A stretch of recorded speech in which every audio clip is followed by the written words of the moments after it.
นี่เสียบปลั๊กแล้วดูอ่า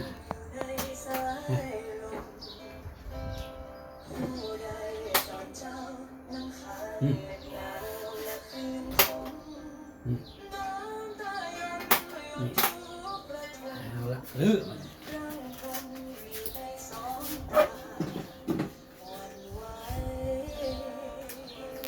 บวกแล้วบวกที่ท้องเอา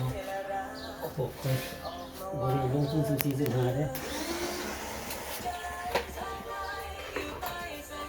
ฮ่าเสีย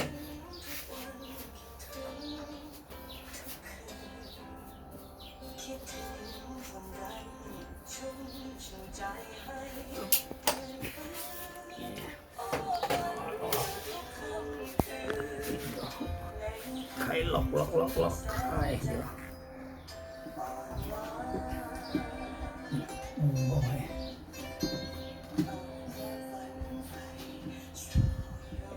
ตายเลยโอ้โหเอา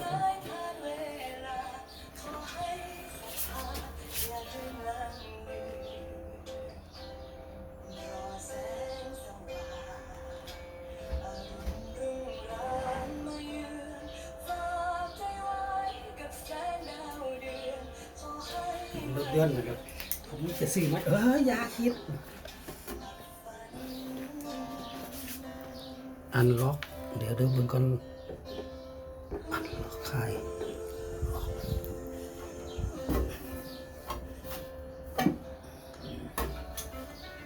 จะซื้อยังไงล่ะ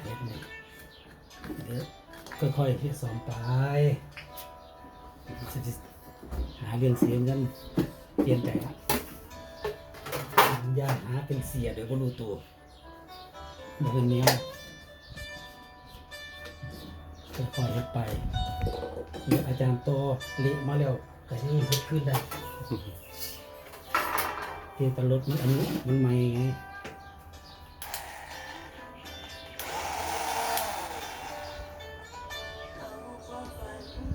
ที่บอกว่าต่อไปนี้อาจารย์โตต้องไปเตรียมเงินซื้อสมัยคืออะไรได้ผมเอาก็ต้องซื้อตัวเนาะเวลาไปปั๊บจะเฮ็ดหยังขึ้นมามันก็ต้องเฮ็ดได้บ่แม่นว่าต้องมัดต้องคนเครื่องมือไปบางเทื่อเกิดไปเล่นซื่อๆเห็นปัญหาขึ้นมาปั๊บก็ต้องเฮ็ดได้ทันทียกตัวอย่างบ้านอาจารย์เชียงพูนเห็นบ่ล่ะพอผมไปปั๊บในเราบอกมาปั๊บผมจะเฮ็ดงานได้ที่เป็นเครื่องมือที่บ้านเราผมให้ซื้อเห็นเราซื้อแต่บ่ได้ซื้อของเอาแค่พอมือสมัครเล่นใส่ได้บ่แม่นจะเห็นเขาเฮ็ดดีกูจะเอาดีกับเขาบ่แม่นคนละเรื่องเราต้องรู้จักประมาณของเรา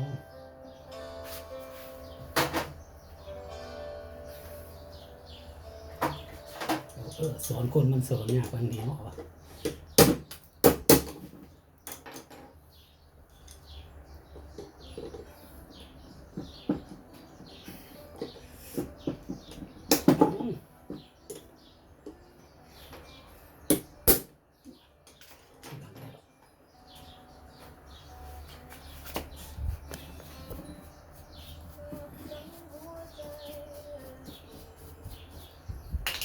ผมเป็นอย่างนี้นี่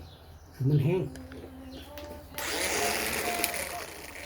ตัวคือบวมๆว่ะมีสิทธิ์ได้เปลี่ยนเดียวลองทดสอบก่อนก็ได้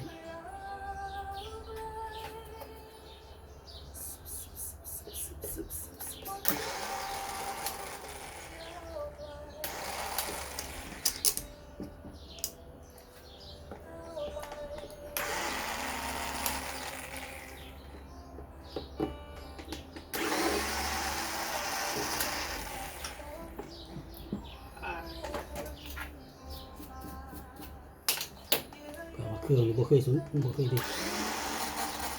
คยทำข้าวสารเลย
ตรง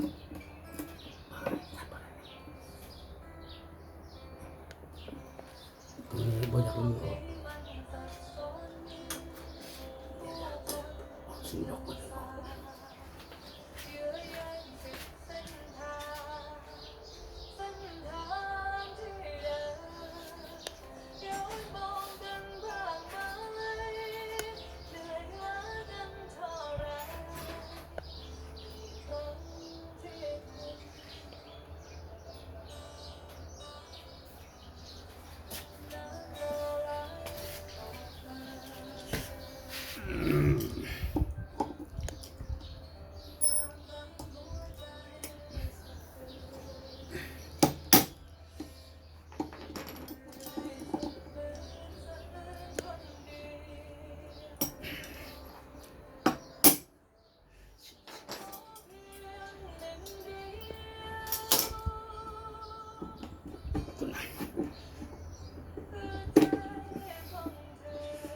มันเอาอะไรออกง่ายเลยนะครับ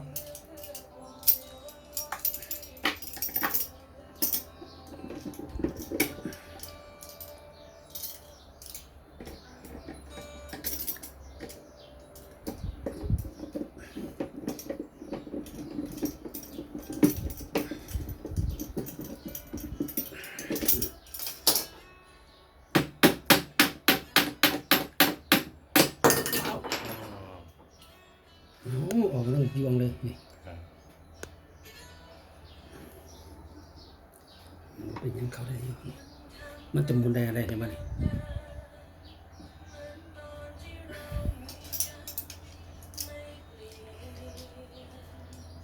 แต่ไม่ได้ล้างนะครับว้ายเอาวางไปเดี๋ยวเบิ้งสิ้น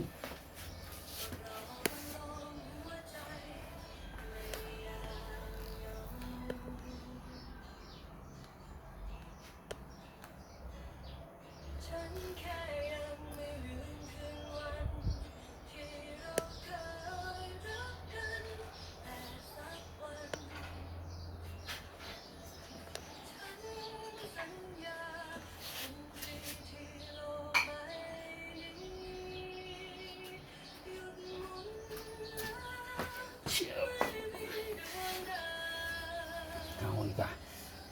ค่อยเตรียมพร้อม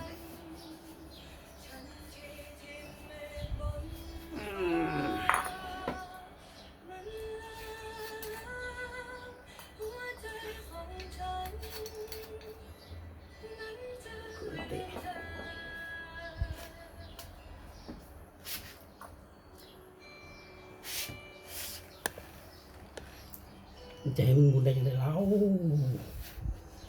เอานี่